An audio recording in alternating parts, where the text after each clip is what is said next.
Actually, I figured it would drive me home too. You guys from LA? Yeah, actually, we were just down at Comic-Con because we always go to Comic-Con. Yeah. That thing is a beast that cannot be fed, I swear. Mm-hmm. But we live in the Valley of Granada Oh, okay. Hills. Yeah. Cool.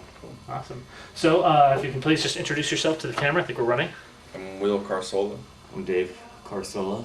Awesome. No, I'm kidding, Dave Stewart. Yeah. But say, I mean, if you guys are in wedded bliss now, I mean, that's Oh, no, that's no, your no. guys' choice. I think it's legal now. Yeah, no. It's just so cute. You took his name. Alright, erase that, start over.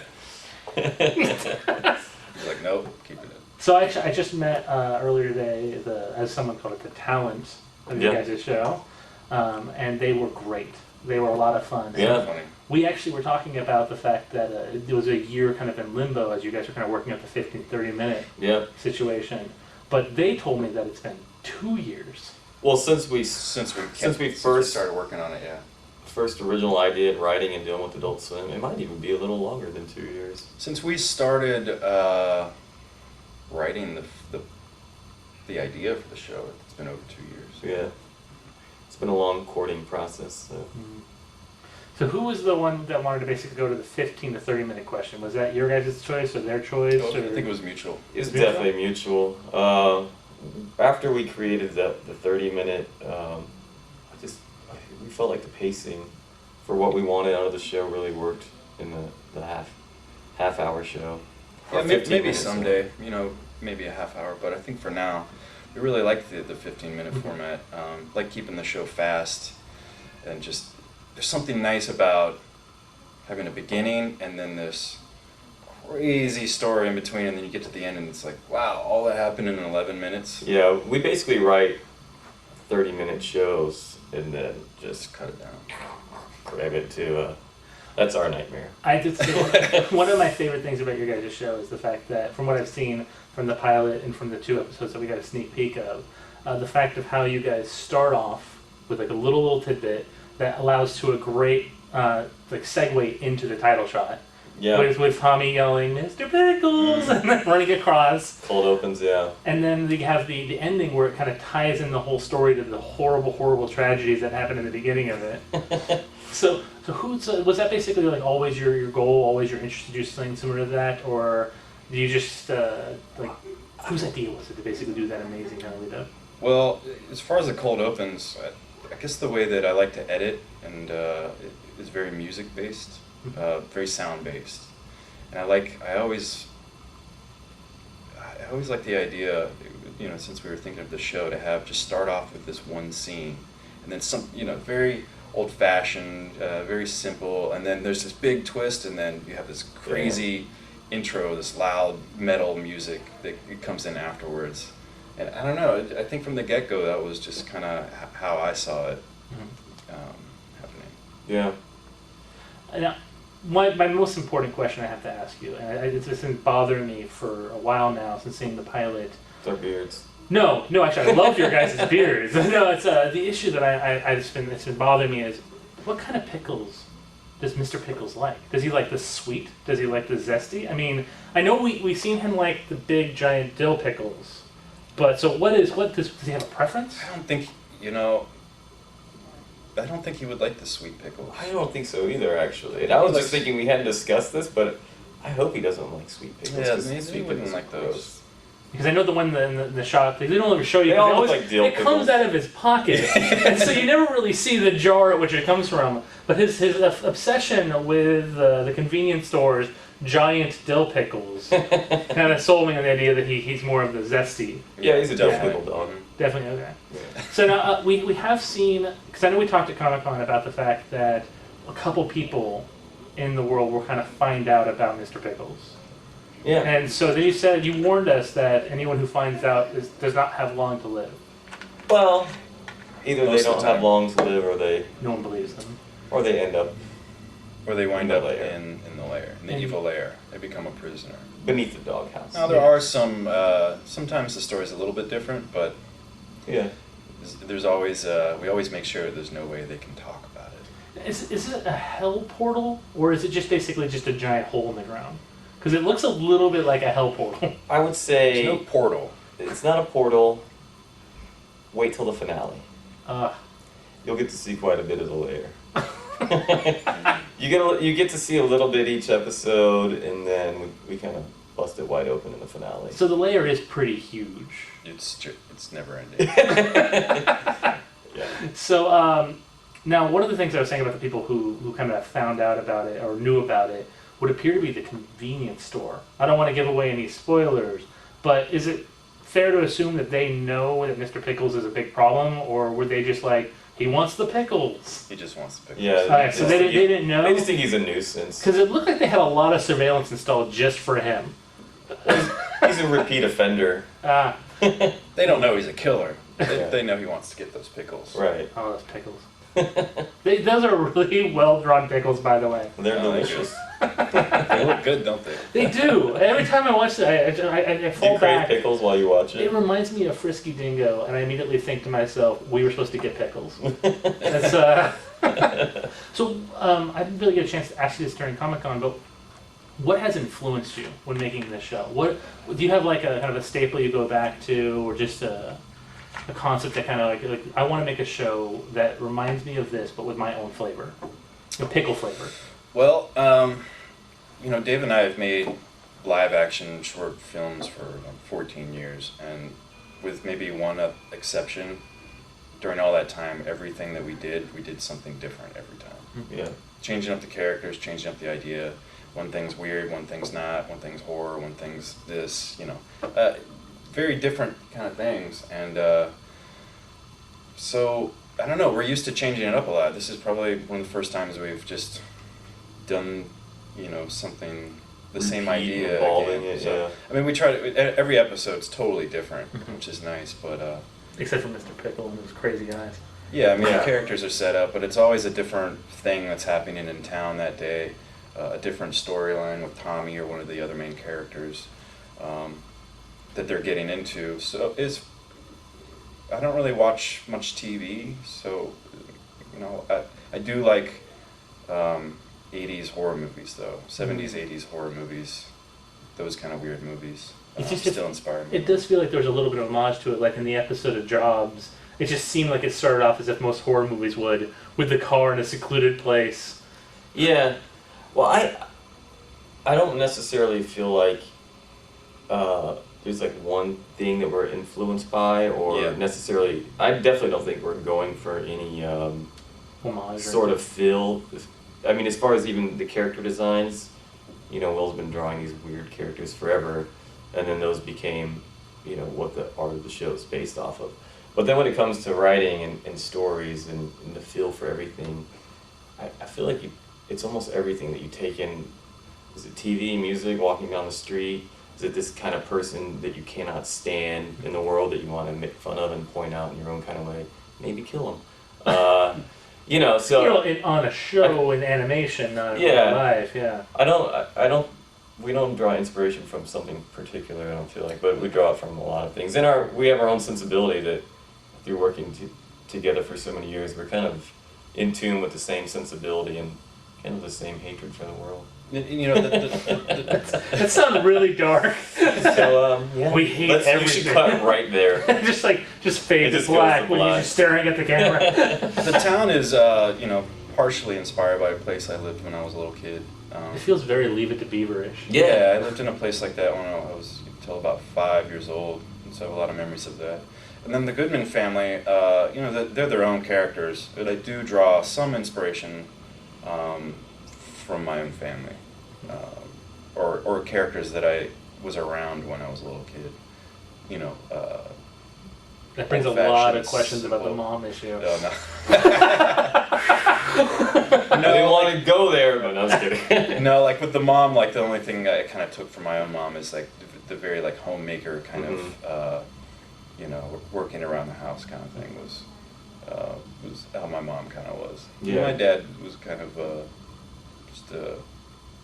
doesn't like new things very much. I think both of our dads are very similar like that. I'm kind of the same way, So I guess Mr. Goodman's character, a lot of inspiration comes from myself and from my dad, I guess.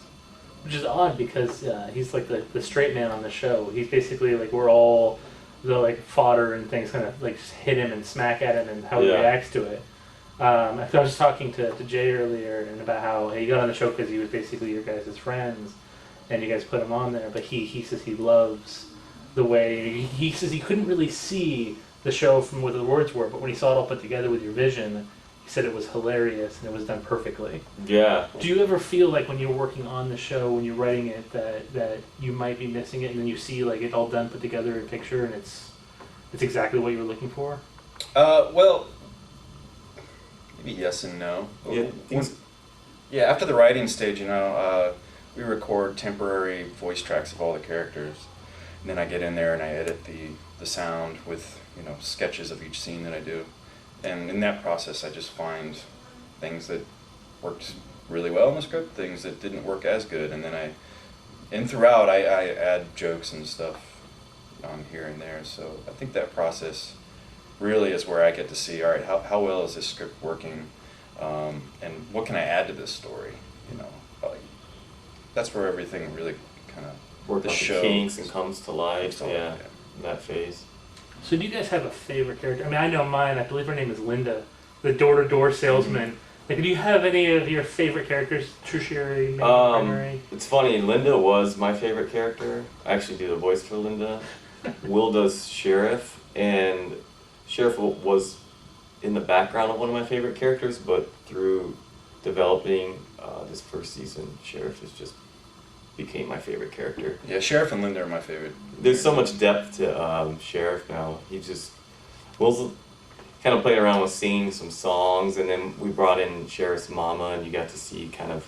He's a big mama's boy. He really is. I couldn't tell from the tea party. Yeah, the humor with him, it's becoming kind of endless, I feel like, with Sheriff, where we can take him, so... Everyone slow down, what I miss. And Linda is great, because with both those characters, Sheriff and Linda, when we record, Dave and I just improv all the time. Usually what's in the script, that the same idea will get across, but we just go off on tangents, and then I'll just scroll through all the audio and use bits and pieces. I love her, but I'm horrified at the same time. Yeah, just the character design of her is so disturbing, but I think sometimes she has like some of the greatest lines. Yeah, she's a lot of fun. She means well. So where do you get the idea for the stuff in her trunk that she always brings around? Well, it's always like the most inane things, like a baby that's also a magic 8-ball, and then a dead bird. Well, actually, the Shake-a-Baby in the Job episode, how that came about was originally it was just going to be a magic 8-ball, but we couldn't do that. Our lawyer was like, told us we probably shouldn't do that because of the real 8-ball. Yeah. So we were like, all right. Like, oh, okay. Which was good because we should have had a twist for that anyway. And then I think Dave came up with the Shake-a-Baby idea. I just wrote a list of things, and then I was like, oh, Shake-a-Baby. How does that even come into your mind? Well, I was thinking of something that you... solve the problem and you shake it, yeah, it's a baby. It was like something that you could shake. And I wrote a bunch of dumb things, and then I was like, a baby? You can shake a baby. And then, it's not a real baby. We know. They don't, but we know. It's a real baby. It is a real baby. It's 100% a real baby. We've kind of jokingly tossed around the idea of making Shake-a-Baby toys. Real Shake-a-Baby, yeah. You could probably sell them. And the way that we animated the Shake-a-Baby is we brought in a real baby and set up some cameras, and then we just shook it. Where you put the balls on it. Yeah, gotcha. Yeah, motion animation. The CGI balls on there, and then the animators just... drew over the footage. Your producers had no problem with that. Well, we went through like 4 or 5 babies. We had a casting that had to be agency helped us out with getting the baby. Downtown, Skid Row, you can find babies everywhere. Casting directors are really going to Skid Row to get babies. They're just crawling around. Yeah, you just grab them, bring them back. I didn't realize there was a lot of free-range babies going around. Yeah, man. Skid Row. A lot of stores down there rent them. Yeah, but what's the return policy if you break them? It's not that bad. Okay. I think we've gone off on a tangent. Let's swing back. So do you usually basically kind of spitball the ideas of things that are inside her suitcase? Like you said, like you had to basically do the magic 8-ball. We put some time into thinking about them. Oddly, I mean, Linda sells things from the trash. Yeah. Is Linda homeless? We don't know. You don't know. Well, we did meet her daughter. Yeah. Mm-hmm. But I I don't know why we do put time. We really think about it. Like we want people to look beyond it and go like, oh, she has. In one, there's one of those eggs. I forget what they're called. You know, they're worth. Listing dolls? They're worth a ton of money, like the jewels on. Oh, them, stuff. Fabergé. Yeah, Yeah, Fabergé. I thought it'd be funny. Yeah, she has all these old things in there, like dentures, an old sock, this Dead bird. Fabergé egg. dead bird, and then like she has this Fabergé egg. Like she doesn't even know it's worth a lot of money. Yeah. It's like she just she sells Happy. everything for $2. Yeah. Well, Every- or 3 if that's what she wants to sell it for. Yeah, that's right. Oh yeah. So besides the secondary characters, I know you said you identify with the father figure. You kind of base a little bit off you. Do you identify with any of the characters on the show? Oh, yeah. The mom. I mean, I feel like likewise with my own reasons for Mr. Goodman, but yeah, you know, we draw from ourselves or from people we know when we're creating characters or an experience or a family member. So yeah, I mean, Chief Bob is one that I joke around about. My mom, you know, she's one of those. I have part Indian in me thing, and it's so easy to make fun of. There's so many people like that. That's where Chief Bob's idea. So came Chief from, Bob is came Dave's from. mom. Yeah, Chief Bob. But yeah, I mean, I think it's just across the board with all the characters. There's different little aspects of them that you can identify with. So is there one thing that you'd like to let everyone know about the show? You know, maybe a little spoiler you can give us that no one else knows yet. Oh, putting us on the spot. Yeah, a little bit. Well, Can't say no, right? I would say this. Keep your eyes peeled in the background. There's going to be somebody who might be in every episode, but you got to look for them. So someone hidden in the background, and it's leading up to it. So you've been teasing us. He's there. He's in the pilot too. Mhm. Okay, then I'm going to go back and watch all of it. There is a Which, thank you, by the way, because I do like watching the show. It's not like, oh, what a chore. There's a lot of background jokes hidden in there. There's something along the lines of that. I will say that everything's leading up to the last episode. Yeah. So does that mean there will be a second season, right? Yep. It's not like it's like one and done one season. The way you're making it sound, it's like No. No. Yeah. Not everything's leading up to it, but certain aspects of Grandpa and Mr. Pickles' stories, things are leading up to the layer. To the finale. Yeah. But we will see Frank in season 2. Yeah. So there is going to be a season 2. As far as we know, Yes. Yes. Anything confirmed yet? I'm I'm hoping. We haven't gotten contracts, but we've told we were being picked up for a season 2. That's awesome. I don't think that's a secret. Uh-oh. Yeah. You heard it here. Now they have season to give 2. us season 2. I think that's how that works, right? You Yeah. tell everyone If you online. say it. Yeah, it happens. Yeah, we definitely got a season 2. Yeah, 20 episode order. Well, awesome. Thank you guys so much. Thanks, wait, man. one last question though. What's your guys' favorite pickles? Bran, Like, no, just pickles in general. It's type, like sandwich pickles, dill bread and pickle, butter, just Like the classic whole dill. dill pickles. Yeah. whole dill pickles, like the ones you get like at the theme parks in the bags. Those are good, yeah. Okay. I don't know. I like them straight out of the jar, you know? Oh yeah, I got you. Like the Vlasics, like pickles. Yeah. Yeah. You ever had a pickleback? A pickleback? Yeah. What's a pickleback? Some bars have them. Just like a shot of whiskey with a shot of pickle juice. You've had 'em Oh, before, like the brine, yeah. Whiskey, pickle juice. Gotcha. It kind of cancels out the burn of the whiskey right away. You have to do it right It's afterwards. delicious. It's really good. It's like, thank you. That's a great tip. Anyone drinking whiskey, drink pickle brine, Right. and then also watch Mr. Pickles while doing it, but don't drink too much alcohol, because you'll miss the guy in the background. Thanks again. One more Thanks, man. shake. Cool. Thanks. All right. Thanks, man. You guys have a good day. Yes. Thank you again.